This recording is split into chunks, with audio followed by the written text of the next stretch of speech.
За Монгол Улсын Армийн маршал Дүүрэн Эрдэнэтийн төрсөн хүү намрын их хоёр. Тэгээ энэ За айдсгүй хөөдсгүй Монголын төлөө. энэ хүү байсан тухай Яа. нэлээд нууц байсан юм байна. Магадгүй хэдхэн минутын дараа би Тэгээд тусгай хамгаалалттай энэ чинь хуультай. намрын их хоёрыг одоо барих шалтгаан байна. Энэ хоёрыг Чухамдаа одоо яагаад барих шалтгаан байсан гэхээр янз янзаар хэд хоногийн өмнө л дээ чинь одоо 2 хоногийн өмнө өнөө 1 хоногийн өмнө намрын их хоёрынд шоронд одоо авч асуулаа гэхэд хамгийн аюултай манай ангийн сурагч тэгэхээр аюултай Мичэд. нэгт суулгах шүү дээ. одоо өөрийнх нь эхнэрийнх нь төрсөн дөө байгаа. Цолмогийн төрсөн дөө. Төрсөн урлагийн дунд сургуулийг одоо 1983 онд ороод 1987 төгссөн уран баримлчин. Тэгээд энэ манай одоо битээр бас хүүхэдтэй. Мичэд битээр. Тэгээд урд өдөр нь уулзаад 5 сая доллар өгсөн байгаа. Тэгээд 5 сая доллар өгөөд тэгээд ерөөсө маргааш нь одоо ийм болчихж байгаа.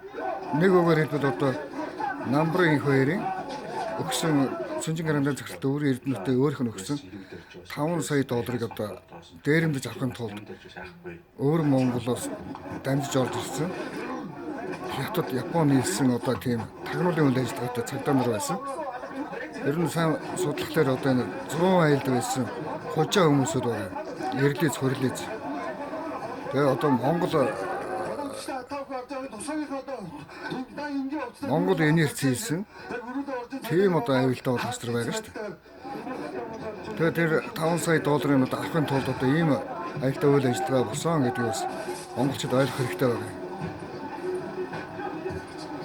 Монгол Улсын Армийн маршал Дүүрэн Эрдэнэт өөрөө армийн маршал Есүс цолтой хаан хүн багш Чингис хааны дүр. Тэгээ намрын их хоёр чинь өөрөө хунтай цолтой маршал цолтой хүн байгаа. Энэ нь болохоор Монгол Улсын нууц төвчөө байгааг ойлгох хэрэгтэй байна. За энэ барих үед одоо урд өдөр нь барих гэж үзээд Эрдэнэт асшороо догторч ирвэсэн. Тэгээд Эрдэнэт маршал өөрөө шуурхай аргамжаа авч хоёрыг ч одоо буутсан байгаа. 2 цагдаг. Тэгж үж байдлыг нь тасал зогсоосон байгаа. Тийм одоо үйл ажиллагаа болсон гэдгийг ойлгох хэрэгтэй. Гэхдээ тэд нар бол эрэгтэй бол цөөхөн нэг 4-5 байв. За энэ намрын их хоёроо одоо ингэж дайр тавшиж орж ирж байгаа улаач нар бол тэр жигтэй Дээрмийн бүлэг, Афганистан, Пакистанд одоо үйл ажиллагаа хийж ирсэн, Чечений үйл ажиллагаанд оролцож байсан гадаад хулгайч нар байгаа шүү дээ. Одоо Японоос орж ирсэн тийм хулгайч нар хүртэл байгаа. Ер нь бол Дээрмийн халдлагыг сурчсан, нийлж одоо Дээрм хийж сурсан, хүн авч сурсан халуурчтай байгаа гэдгийг ойлгох хэрэгтэй байна шүү. За маршал хүн бол дайны бэлэн байдлын дээд командлагч гэж ойлгох хэрэгтэй. Дайны хаан хүн байгаа. За хааны эсрэг буу гаргаж иж өөрлөө буудах юм бол шууд дайны тулааны үйл ажиллагаа явуулдаг гэдгийг ойлгох хэрэгтэй. За ийм аюултай байдал үүссэн гэдгийг Монгол Улсын бүх одоо ард иргэд сайн ойлгох хэрэгтэй байна. Монгол Улсын Армийн маршал Дүүрэн Эрдэнэтийн одоо төрсөн хүүхдүүдийг одоо маш сайн ойлгох хэрэгтэй. Тэгээ одоо өөр хүүхдүүдээр минь одоо шудраг өнөө хийсний төлөө ингэж авч явдаг нь бол тун их харамсалтай байгаа шүү. Ер нь бол гэхдээ би бас сайнаарч бичиж байлаа. Бас муугарч бичсэн юм байгаа баг.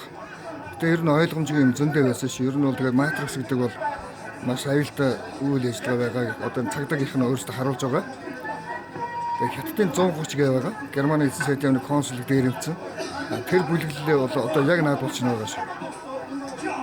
Ер нь ойрын хугацаанд одоо бүгдийг барьж хорж хуучин Японы энерцэд нь одоо буцааж оруулах, эрлийц хөрлийц дөрөнд нь буцааж оруулах тэр үйл ажиллагааг яаралтай хийх шаардлагыг олон улсын баталгаа хамгаалахын яамд хатуу анхааруул өгсөн шүү. Ер нь бол